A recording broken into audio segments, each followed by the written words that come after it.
우리 옆에 계신 분들하고 한번 인사할까요? 잘 오셨습니다. 제가 전에 읽었던 동화책 중에 오늘 우리 부교육감님도 오셨지만 아기 돼지 삼형제를 참 좋아했습니다. 왜냐하면 거기 나오는 돼지가 꼭 저와 비슷해가지고 동면상면으로 이 아기 돼지 삼형제에 대한 이야기를 여러분 잘 아실 겁니다.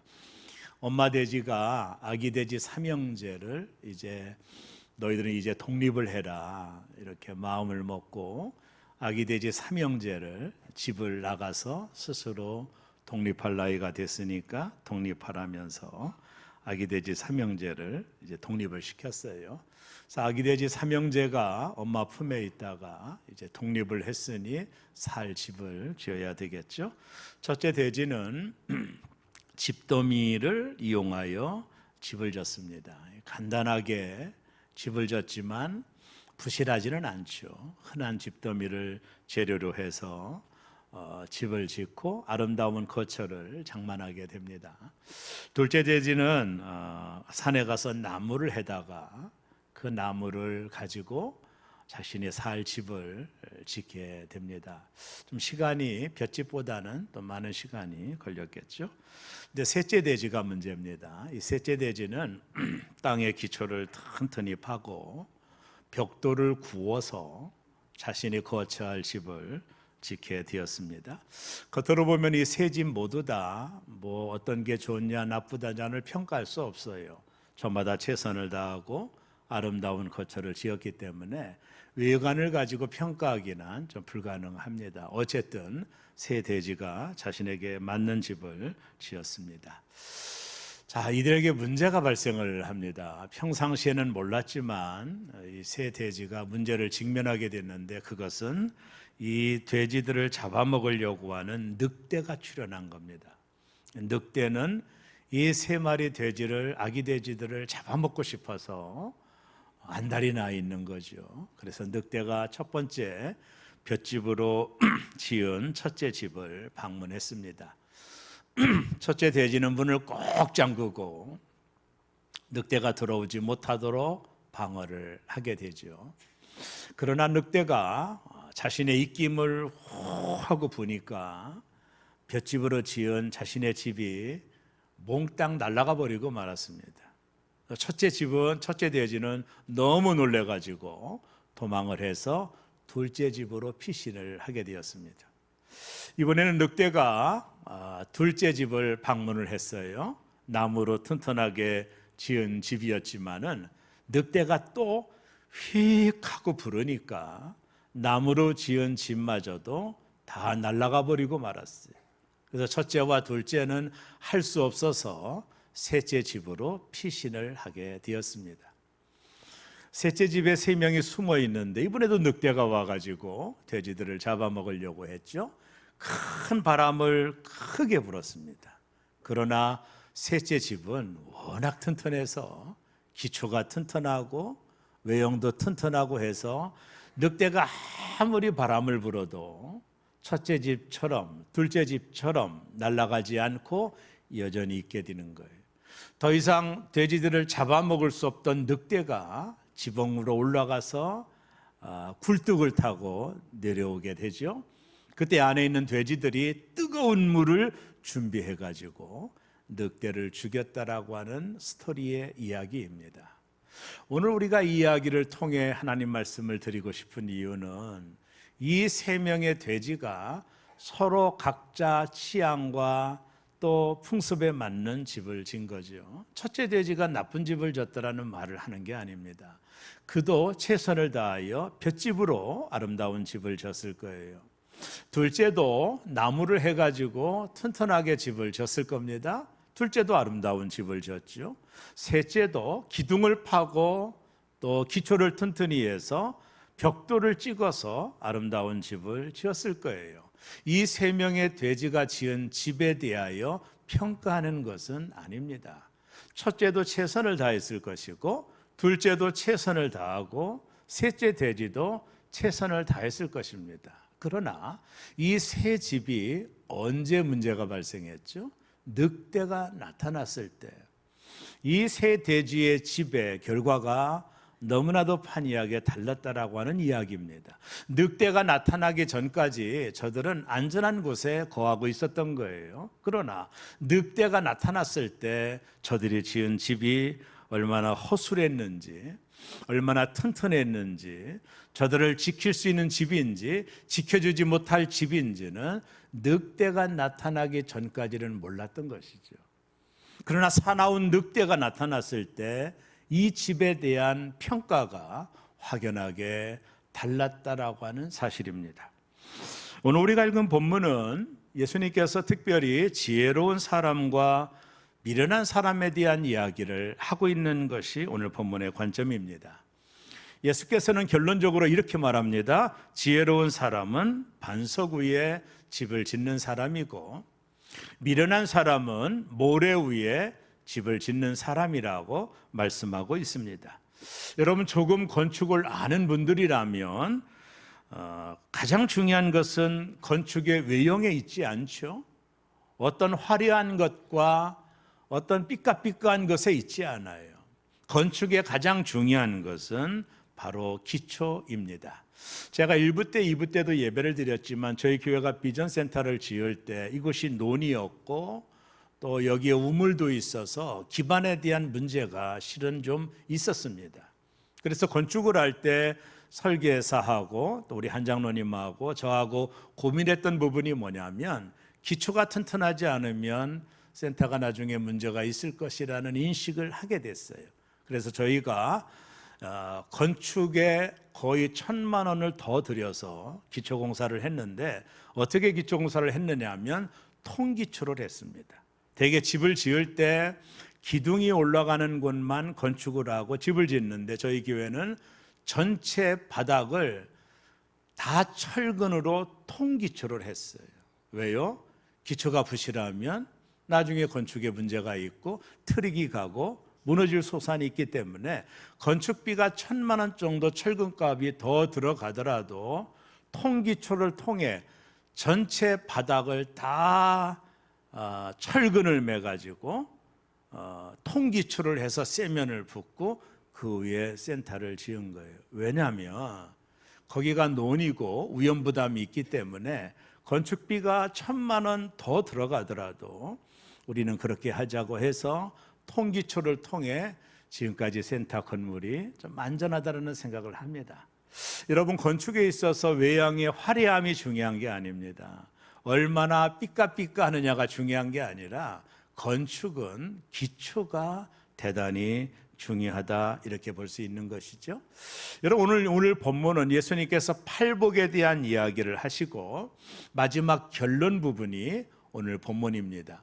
예수님은 팔복을 통해서 어떤 말씀을 했느냐면 좋은 열매 맺는 나무와 나쁜 열매 맺는 나무를 말씀하셨어요. 그리고 또 예수님은요, 누가복음에 보면 좁은 길과 넓은 길에 대한 말씀도 또한 하셨습니다. 예수님의 팔복의 마지막 결론이 오늘 본문으로 규정이 되는 거예요. 좋은 나무를 맺는 나무가 뭔지, 좁은 문으로 들어가는 것은 어떤 것인지에 대한 팔복의 결론으로 오늘 본문이 기록되어 있다는 것을 여러분이 이해를 하셔야 돼요. 자, 오늘 본문을 좀 더 쉽게 이해하기 위해서 예수님이 살던 시대의 사람들은 어떤 건축을 했는지, 집을 지을 때 어떻게 지었는지 예수님 시대로 한번 돌아가 보기를 원하는 거예요. 왜요? 그 배경을 가지고 예수님이 오늘 말씀을 하셨기 때문인데요. 이스라엘 사람들, 특히 팔레스타인 지방은 비가 거의 오지 않아요. 그래서 땅에 암반이 많습니다. 바위과 같은 암반이 아주 많아요. 근데 이 암반에 오랜 시간 동안에 거기에 흙더미가 쌓이고 모래가 쌓이는 겁니다. 근데 이스라엘 사람들이 1년에 2번 정도 이른 비와 늦은 비가 올 때 말 그대로 폭우가 내립니다. 우리가 생각하는 그런 비가 아닙니다. 하늘이 열린 것처럼 엄청난 비가 하늘에서 쏟아집니다. 그러면 이 비가 안반에 쏟아지면 안반의 위에 있었던 그 모래와 흙들이 이 빗물에 의하여 흘러내리는 거예요. 낮은 곳으로 흘러내려서 평평한 곳으로 이 흙과 모래가 쌓이게 되는데 우리가 그것을 와디, 히브리 말로 와디라고 합니다. 그러니까 위에서부터 흘러내린 흙과 토사들이 평평한 낮은 곳에 쌓여서 와디가 형성이 되는데, 이 와디가 그다음부터 비가 오지 않아 뜨거운 태양에 와디가 단단하게 굳어지는 것입니다. 사람들은 그 와디 위에다가 집을 짓는 것, 이유가 뭘까요? 기초를 금방 알 수 있어요. 삽을 가지고 끄적끄적하면 기초를 만들 수 있는 단단한 흙이 아닙니다. 그래서 많은 사람들이 경제적인 손실을 예방하고 시간을 절약하기 위하여 이 와디 위에, 모래 위에, 흙 위에 의도적으로 감가 계산을 해서 집을 짓는 거죠. 거기다 화려한 집을 짓습니다. 아름다운 집을 짓습니다. 그러나 어떤 사람들은 똑같은 와디지만 이곳에다가 집을 지을 때 신경 쓰는 것이 하나가 있어요. 뭐냐면 안반이 나올 때까지 땅을 파는 거예요. 이건 대단히 어려운 건축의 작업입니다. 땅을 끝까지 파도 안반이 안 나오면 안반이 나올 때까지 땅을 파는 겁니다. 왜요? 거기다가 기초를 하기 위해서예요. 그러는 동안에 와디 위에 대충 집을 짓는 집은 벌써 기둥이 올라가고 지붕이 덮여지고 창문이 내지고 페인트를 칠하는 동안에 이 안반을 찾아 집을 짓는 집을 짓는 사람은요, 아직까지도 안반에 집을 짓고 있는 거예요. 벌써 이 집은 다 지어가는데도 불구하고 이 사람은 안반이 나오지 않으니까 계속해서 땅을 파는 동안에 건축에 대한 비용이 많아지게 되겠죠. 인부들이 일을 많이 하기 때문에 노동력도 더 많아지겠죠. 아니, 이 와디 위에 집을 짓는 사람보다 건축비가 2배, 3배로 더 높아질 것입니다. 시간도 그렇고 경제적인 것도 마찬가지일 겁니다. 결국에 이 지혜로운 건축자는요, 땅을 깊이 파서 안반이 나올 때까지 땅을 파가지고 거기다가 기둥을 세우고 집을 짓게 되는 것이 이스라엘 사람들이 집을 짓는 형태인 겁니다. 자, 이 두 집은 별 문제가 없어요. 와디 위에 집을 지은 집도 아주 화려한 뷰티풀한 집을 지은 겁니다. 아주 멋있는 집을 지은 것입니다. 그리고 기초를 튼튼히 하고 집을 지었던 그 집도 시간은 좀 걸렸지만 와디 위에 집을 지은 것처럼 아름답고 화려한 집을 지은 것입니다. 여러분이라면 어떤 집을 짓겠어요? 돈이 더 많이 들어가고 시간이 더 많이 들어가는 반석 위에 집을 지을 것 같습니까? 아니면 와디 위에 건축비도 절약이 되고 경제적인 손실도 적게 내는 그 모래 위에 그냥 삽으로 땅을 파면 이내 파지는 그곳에 집을 지어서 경제적인 효과를 누리고 싶습니까? 아니면 돈이 많이 들어가더라도 반석이 나올 때까지 땅을 파고 집을 짓겠습니까? 평상시에는 모르는 겁니다.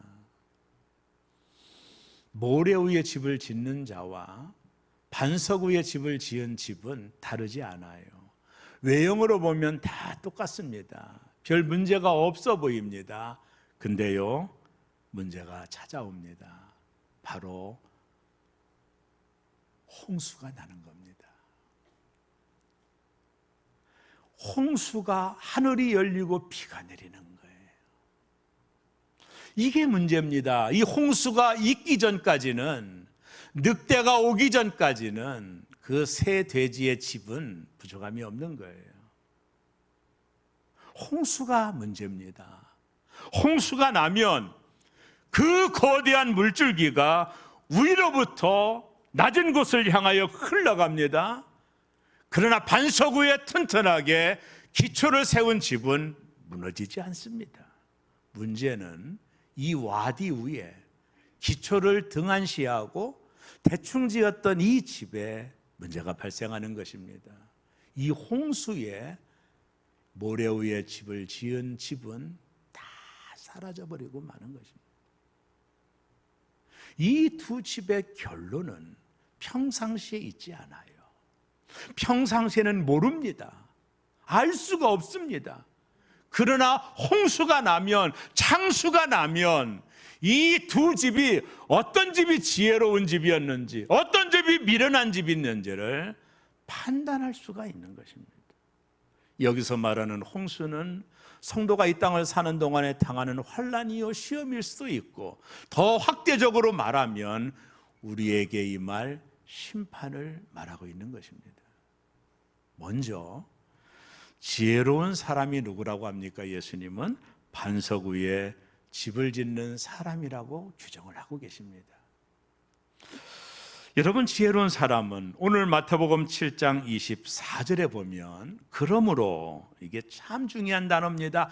그러므로 심판이 오므로, 환난이 오므로, 인생의 어려움이 오므로 피할 수 없다라는 겁니다. 환난도 오고 우리 인생의 심판도 오고 우리 인생의 어려움도 오므로 누구든지 나의 이 말을 듣고 행하는 자, 이게 지혜로운 사람이라는 것입니다.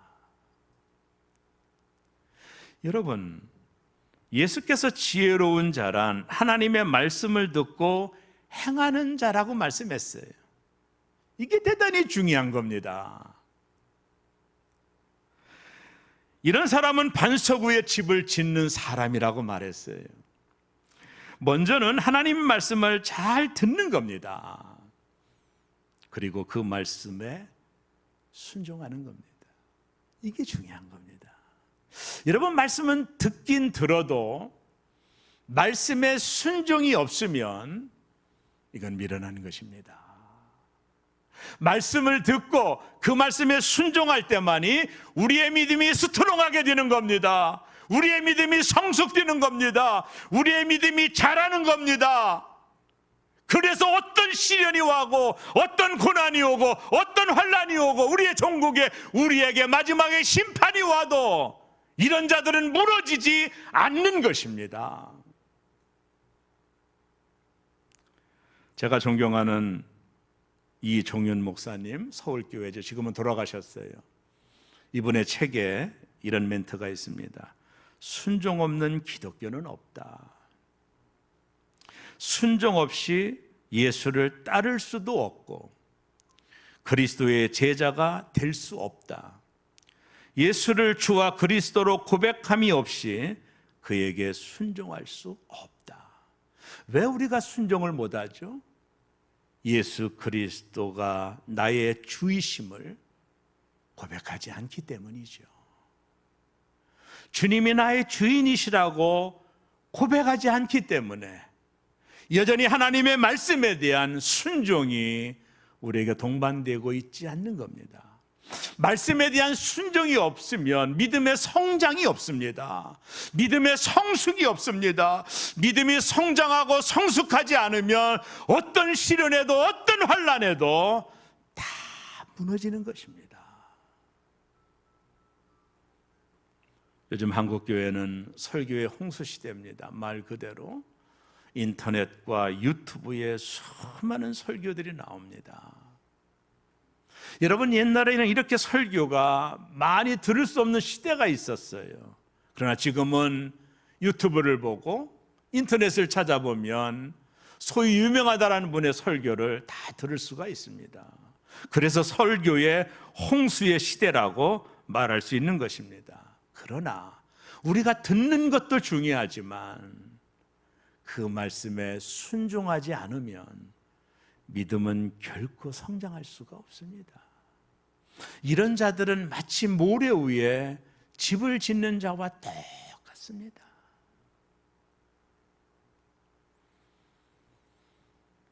예수님 안에 변화와 성숙이 없으니 큰 시험이 오면 그냥 무너져 버리고 맙니다. 갑자기 직장을 잃고 몸에 병이 찾아오고 뜻하지 않는 불행한 일들이 오면 당황합니다. 그러나 하나님의 말씀의 기초를 튼튼히 한 사람들은 어떤 시련의 홍수가 불어와도 넘어지지 않습니다. 아무리 큰 시련의 홍수가 와도 흔들리지 않습니다. 기초를 하나님의 말씀에 두었기 때문입니다. 오늘 예수님은 주여 주여 하는 자가 천국에 들어가는 것이 아니요 주여 주여 한다는 것은 말씀을 듣는 자라는 뜻입니다. 이런 사람이 천국에 들어가는 것이 아니요 오직 하나님의 말씀을 지켜 행하는 자라야 천국에 들어간다라는 말씀을 빗대어 우리가 보면, 우리가 말씀을 들어서 천국 가는 것이 아니라 그 들은 말씀을 내 삶에 적용하고 순종함으로 성숙되어 자가고 주님을 닮아가는 건강한 신앙이 될 때만이 시련이 오고 환난이 오고 어려움이 와도 무너지지가 않는 것입니다. 미국의 유명한 건축가인 프랭크 로이드가 일본에 큰 건축을 하나 했네. 2년 동안 건축을 했어요. 이것은 그 당시 보통 건물의 기초공사보다 2배 이상 시간과 돈이 들어간 겁니다. 당시 일본의 건축가들과 언론들이 비난을 했습니다. 너무 많은 시간과 돈이 들어갔다라는 거예요. 당시 기초공사가 2년이 걸린 후, 그리고 나머지 2년 후에 건물을 총 4년에 걸쳐 건물을 짓습니다. 수많은 언론들이 비난했습니다. 왜 그렇게 기초공사에 2년이나 시간이 투자되고 왜 더 많은 건축비를 내고 건축을 했느냐고 언론이 비난을 했어요. 그리고 오랜 기간이 지나고 52년이 지난 후에 일본 동경에 대지진이 발생을 했습니다. 그때 많은 건물이 다 무너졌습니다. 그러나 이 건물, 제국 호텔이라고 하는 이 건물은 대지진 가운데도 하나도 무너지지 않고 서 있습니다. 여러분, 이유가 뭘까요? 기초입니다. 화려함이 아닙니다. 여러분, 세상 사람들이 명예를 갖고 부귀영화로 화려하지만 예수님이라는 반석 위에 자신의 집을 짓지 않으면 언젠가는 다 무너지는 것입니다. 심판을 피할 수가 없습니다. 평상시 믿는 사람과 믿지 않은 사람은 별 차이가 없어 보입니다. 그러나 심판이 오면 그때 비로소 지혜로운 사람이 누구이고 어리석은 사람이 누구인지가 드러납니다. 지혜로운 사람은 하나님 말씀에 순종하며 사는 사람입니다. 세상 사람들이 우리가 그렇게 사는 것은 어리석은 일이라고 말을 하지만, 미련한 일이라고 말하지만 맞습니다. 외형적으로 보면 맞습니다. 이 주일날 놀러 가고 싶지만 여기 나와서 예배하는 우리가 세상 사람들이 볼 때는 어리석은 자라고 말하는 것도 맞습니다. 틀린 말은 아닙니다. 그러나 마지막 심판의 홍수가 불어오면 그때는 확연하게 것입니다. 히브리서 9장 27절에 보면 한 번 죽는 것은 사람에게 정한 일이요 그 후에는 심판이 있으리니. 지혜로운 사람은 그 집을 반석 위에 짓는 사람이라고 했죠. 그분이 친히 우리의 반석이 되어 주십니다. 반석 위에 세운 교회는 음부의 권세가 이길 수 없습니다. 반석 위에 세운 집을 세운 성도는 심판을 견딥니다. 음부의 권세가 해할 수 없습니다. 아무리 풍랑이 와도, 시련이 와도, 역경이 와도, 심판이 와도 예수 그리스도라는 반석 위에 세운 성도들, 그 사람들은 무너지지 않는 것입니다. 두 번째, 어리석은 사람은 모래 위에 집을 짓는 사람입니다. 아무리 집이 화려해도 모래 위에 집을 짓게 되면 창수가 나면 다 무너집니다. 마태복음 7장 21절에 보세요. 나더러 주여 주여 하는 자마다 다 천국에 들어갈 것이 아니요 다만 하늘에 계신 내 아버지의 뜻대로 행하는 자라야 들어가리라. 하나님의 말씀을 듣는 것이 중요한 게 아니라 그 말씀을 순종하고 그 말씀을 따라 살아가는 자만이 하나님의 나라에 들어간다. 왜요? 심판을 피할 수 있기 때문입니다.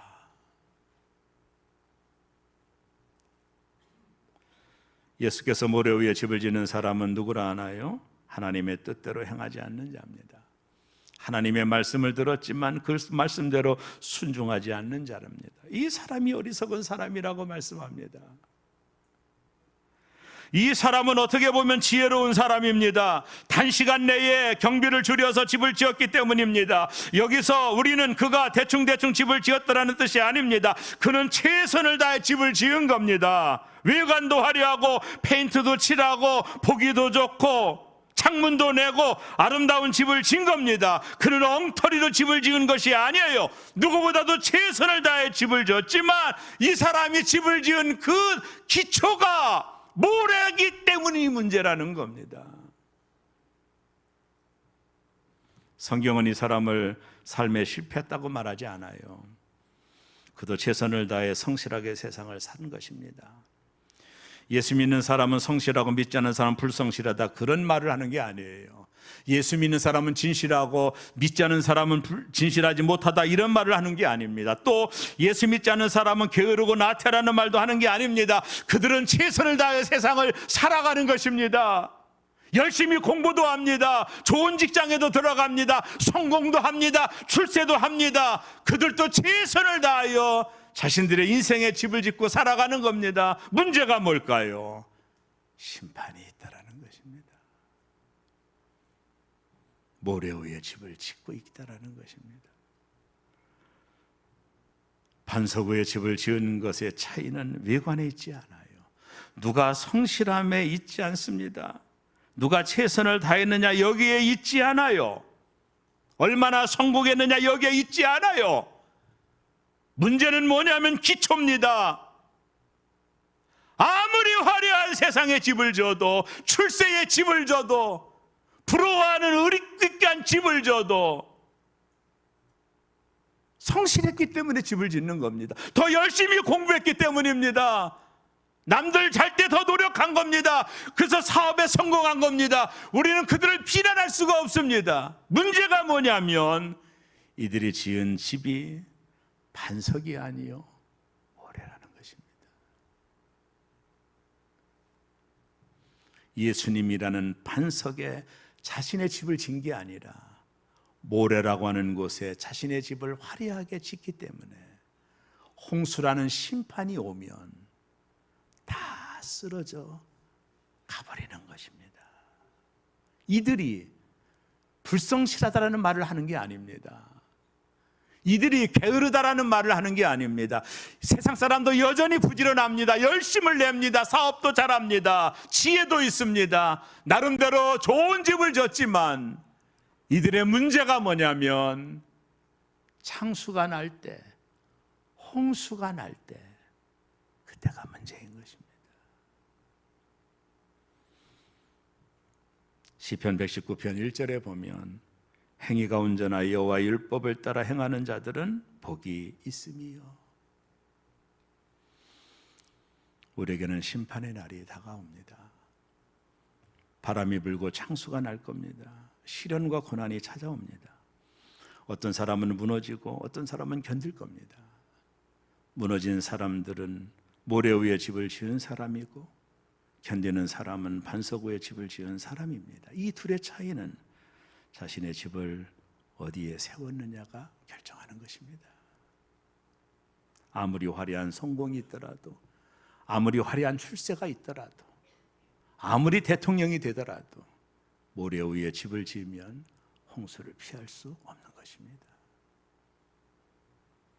평상시에는 별 차이가 없습니다. 모래 위에 집이나 반석 위에 집이나 겉으로 보면 별 차이가 없어요. 그러나 홍수가 나면 그땐 다릅니다. 하나님 말씀에 순종하여 사는 자는 세상에서 어리석게 보일 겁니다. 미련하게 보일 겁니다. 뭐 그렇게 고생하느냐고 말할 겁니다. 좁은 길이 그런 길이잖아요. 그러나 심판이 오면 그땐 모든 것이 바뀔 것입니다. 나의 삶의 기초를 하나님 말씀에 놓아야 됩니다. 내게 유익한가 불리한가가 기준이 되면 안 됩니다. 내 생각, 내 가치관, 내 철학, 내 신념이 기초가 되면 안 됩니다. 오직 하나님 말씀에 기초를 두고 그 말씀을 따라 순종하며 살아가는 자는 반석 위에 집을 짓는 지혜로운 사람인 것입니다. 사랑하는 여러분, 여러분 하나님 말씀 위에 하루의 계획을 세우고 있나요? 여러분은 자녀를 하나님 말씀으로 키우고 있나요? 여러분은 경제 생활을 하나님 말씀에 기초를 두고 하고 계신가요? 여러분은 지금 어디에 집을 짓고 계십니까? 반석입니까? 모래입니까? 기도하겠습니다.